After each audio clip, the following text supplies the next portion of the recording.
in October, April rather, of 2015, I was still on active duty, and I went to the dedication of the new FBI field office in Miami.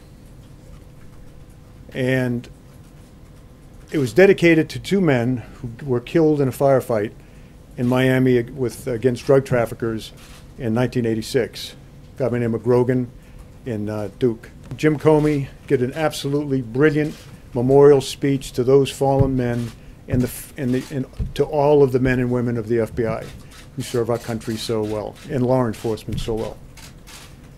There were family members there.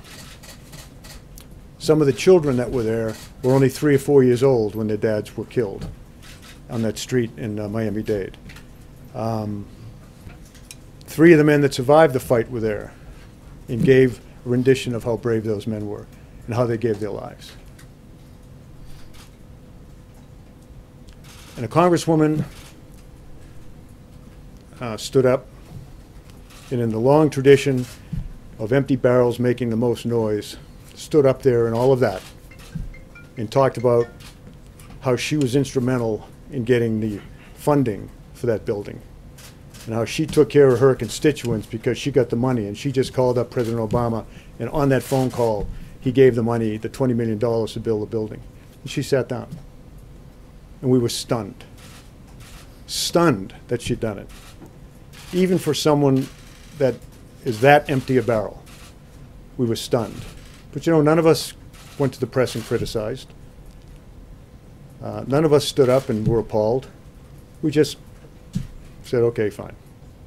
So I still hope, as you write your stories, and I appeal to America, that let's not let this maybe last thing that's held sacred in our society, a young man, young woman going out and giving his or her life for our country. Let's try to somehow keep that sacred.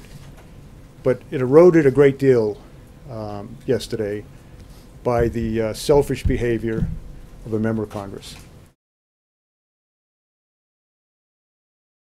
Hey, NBC News viewers, thanks for checking out our YouTube channel. Subscribe by clicking on that button down here, and click on any of the videos over here to watch the latest interviews, show highlights, and digital exclusives.